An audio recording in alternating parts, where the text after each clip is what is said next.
से रोककर इंद्रियों के भोगों को मन से चिंतन करता रहता है वह मिथ्याचारी अर्थात दंभी कहा जाता है। इंद्रियों को दम की कोशिश करता है। कोई कोई खाना छोड़ देता है, कोई कोई ऐसी ऐसी बूटियां लेता है जैसे मेरे में वासना न हो, लेकिन कदाचित कभी भी जोड़िए कोई भी बलात्कार से इंद्रियों को बस में नहीं कर सकता है। चाहे करोड़ समाधि भी करे, समाधि पर समाधि लाख तुम करता रहे, करोड़ समाधि करे, पर जब तक न जाएगी वासना, बंधन न तेरा छूटेगा, बंधन से वो नहीं छूट सकता है। उसको पता है मैं जोड़ी ये दमन करता हूं, तो जोड़ी कभी भी कोई भी आज तक इंद्री को बस में नहीं कर सका है। अंदर में चिंतन चलता है, तो बोलता है अंदर में जिसके चिंतन चलता है वो दुम्बी और पापी दुम्ब है। बाहर से ठगी करता है, बाहर से उसका नाम होगा, लोग उसकी सेवा करेगा, पूजा करेगा, लोग उसको मानेगा, भाई बड़ा संत है कि रात दिन चुप करके हरिओम राधे श्याम बोलता है, राम की धुनी लगाता है, कृष्ण की धुनी लगाता है, लेकिन उसके अंदर में जो है, भीतर में जो है वो चिंतन चलता है, विषयों का चिंतन चलता है। तो बोलता है पहले नंबर का दम्भी है।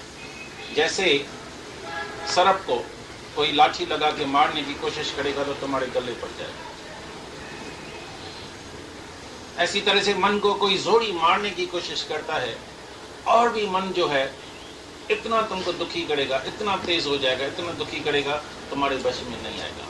लेकिन सर्प को तुम मीठी मुरली बजाओ तो देखो सर्प कैसा तुम्हारे बस में आ जाएगा। और फिर सर्प का 2 दांत निकाल दो, जहर का दांत निकाल दो, इच्छा का और अहंकार का दांत निकाल के, और सर्प को गले में पहन के फूल माला की तरह पहन, सर्प तुमको कभी टच नहीं करेगा। ऐसी तरह से ज्ञान की मुरली सुना के मन को बस कर दो, और इच्छा और अहंकार उसका मिटा दो ज्ञान से। फिर एक एक कर्म जो तुम्हारा होगा, एक एक कर्म वो निष्काम कर्म हो जाएगा। तुम्हारा बैठना, देखना, सिर्फ नजर, तुम्हारा संकल्प, अंदर का संकल्प, हम किसी के लिए संकल्प करें, ये आज ही मुक्त हो सकता है। किसी को सिर्फ देखें, आज ही मुक्त हो सकता है। किसी को सिर्फ ऐसा टच करें, आज ही मुक्त हो सकता है। वन टच, एक ही touch, one glance of true guru is enough to show God. Is enough to show God. लेकिन सामने वाला भी प्योर साफ होना चाहिए। ऐसा तो सब आएगा, हाँ मेरे को भी भाई टच करो, मेरे को हाथ लगाओ, मेरे को ऐसा देखो, मैं बस मुक्त हो जाऊं। सबको मुफ्त में चाहिए मां। इतना तो प्योर साफ होगा, उसको गुरु देखेगा, उसको टच करेगा। एक दिन रामकृष्ण परमहंस को और क्राइस्ट को किसी ने आके टच किया, ऐसा सिर्फ टच किया, तो उसने चिल्लाया, रोया, बहुत चिल्लाया, बोला हु हैज टच मी, क्योंकि वो पापी आदमी था। Don't touch me. सारे शरीर में उसके विकार बढ़ जाता है। इधर तो कोई आके झटी पहनता है, लेकिन उनको देखना पड़ता है शुद्ध है, प्योर है, साफ है, तो पहले आके साफ उसको बनना पड़ता है। साफ क्या होता है? शरीर में तो कभी कोई साफ हो ही नहीं सकता है। कोई बॉडी में होए और साफ होए, ऐसा तो कदाचित न हो सकता है। शरीर में तो विकार रहेगा और रहता है, लेकिन जब वो जागता है, आत्मा में आ जाता है, तो आत्मा तो पहले से ही प्योर है, शुद्ध है, पाक है। आत्मा को कभी शुद्ध करना नहीं पड़ता है, लेकिन जागना जरूर पड़ता है, जानना जरूर पड़ता है। तो जब तक कोई शरीर में है तो उसका अहंकार जाता ही नहीं है, कितनी भी कोशिश भी करता है, ऐसी बात नहीं है। हम देखा है, अर्जुन ने भी यही प्रश्न किया है भगवान से, भगवान न चाहते हुए भी कोई सत्पुरुष चाहेगा तो मैं कोई बदकर्म करूं? कभी भी नहीं चाहेगा, उसके अंदर कभी नहीं आता तो मैं कोई बदकर्म करूं। फिर भी न चाहते हुए भी मेरे से जो बदकर्म हो जाता है, कोई कर्म हो जाता है, भगवान ये कौन है जो मेरे से ये बदकर्म कराता है? फिर पूछता है ये तुम तो नहीं जो मेरे से बदकर्म कराता है? तो भगवान बोलता है नहीं, ये तुम्हारी इच्छा, ये तुम्हारा अहंकार, ये तुम्हारा मोह ही तुम्हारे से बदकर्म कराता है। और ऐसा छुपा हुआ है, ऐसा छुपा हुआ है, ऐसा छुपा है, जैसे राख लगी पड़ी है और भीतर में अंगारा जला हुआ पड़ा है। जैसे माता के गर्भ में बच्चा, माता के गर्भ में बच्चा है, किसी को पता नहीं लगता उसके भीतर में बच्चा है। ऐसी तरह से ही तुम्हारे भीतर में इच्छा, अहंकार, मोह छुपा हुआ है, वही तुम्हारे से पाप कर्म कराता है। अर्थ कैसे हुआ? पहले अर्थ चाहिए, तभी ओम बोलने का मजा है। राम नाम सबको कहे, लेकिन कहने का विचार, वही नाम साधु कहे, वही राम संसार। संसार का आदमी भी राम राम करता है और साधु भी राम करता है, लेकिन साधु के राम में बहुत बड़ा मतलब है।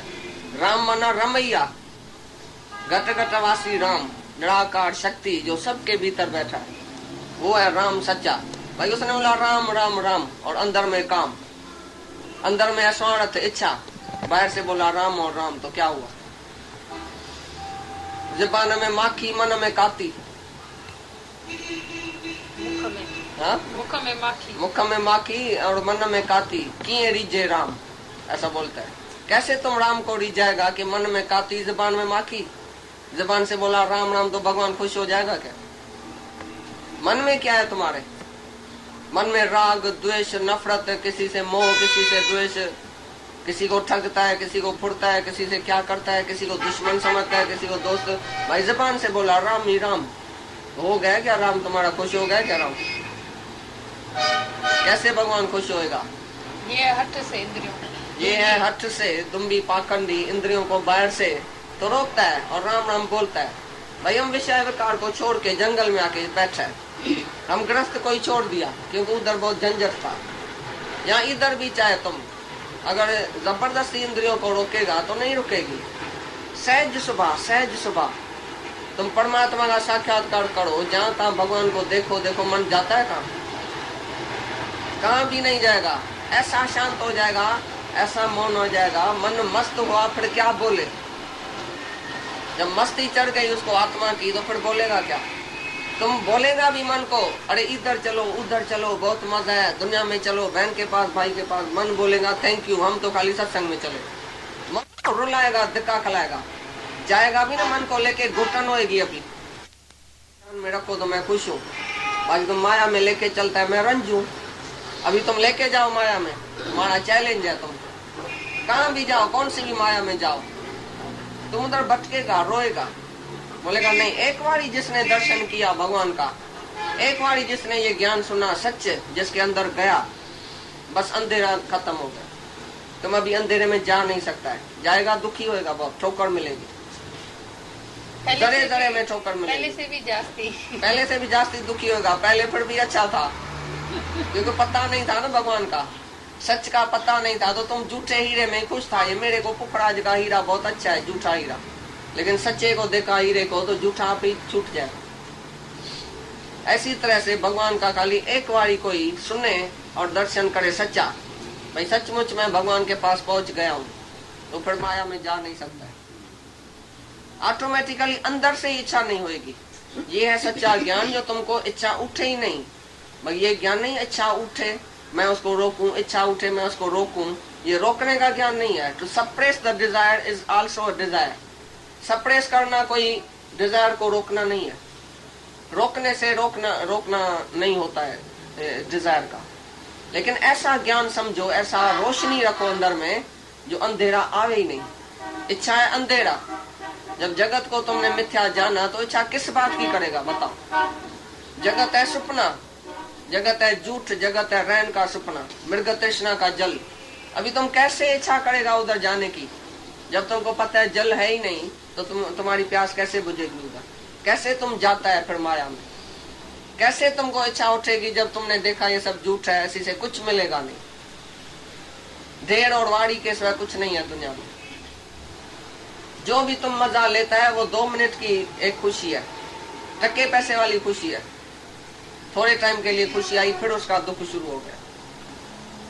जो भी विषय विकार है, जो भी दुनिया का सुख है, स्वर्ग का सुख, ब्रह्मलोक का सुख भी थोड़े टाइम के लिए, फिर तुमको नीचे आना पड़ेगा। पुण्य पूरा हुआ फिर पाप शुरू हो जाएगा, फिर उसका नतीजा भोगना पड़ेगा। कर्म के लिए तो तुम स्वतंत्र है, लेकिन फल भोगने के लिए परतंत्र है। करके तो बैठता है कर्म, भाई मैंने सत्य कर्म किया, मैंने बद्ध कर्म किया है, अरे सत्कर्म किया है तो फिर जन्म मरण में आना पड़ेगा, क्यों किया? बद्ध कर्म किया तो भी जन्म मरण है। इसके लिए असल कर्म कोई नहीं करो। सामने कोई निष्काम आ जाए, दूसरे के भलाई के लिए तुम करेगा तो वो तुम्हारा कर्म नहीं है। जो अपने सुख के लिए तुमने कर्म किया वो कर्म है। ज्ञानी अपने सुख के लिए कुछ नहीं सोचता है। मैं कैसे खाऊं, मैं कैसे जीऊं, मैं कैसे पहनूं, मैं कैसे घूमूं, मैं कैसे सुख लूं दुनिया का। वो समझता सुख ही नहीं है दुनिया में, मैं लूंगा क्या। लेकिन दूसरे के सुख के लिए वो जीता है। वो खाता है, पीता है, सोता है, घूमता है दूसरे के सुख के लिए। सुबह से उठ के रात तक उसका दूसरे के ही सुख में ध्यान है कि ये दूसरा कैसे सुखी हो जाए। ये जो घर है वो भी धर्मशाला है, ये जो शरीर है वो भी धर्मशाला है। भाई शरीर से भी किसको सुख मिले, घर से किसको सुख मिले, जो भी हमको देवताओं ने ये सब दिया है पदार्थ, वो सबके लिए दिया है, हमारे लिए नहीं है। तुम वैसे भी समझो तुमको कितना भी पैसा मिला है, सुख मिला है, कुछ भी मिला है, तुम्हारे लिए क्या है? तुम्हारा कितना खर्चा है? तुमको 2 रोटला और 2 कपड़ा और 6 फुट जमीन का चाहिए। बाकी जो सब कुछ है वो दूसरे के लिए, तुम्हारे लिए नहीं।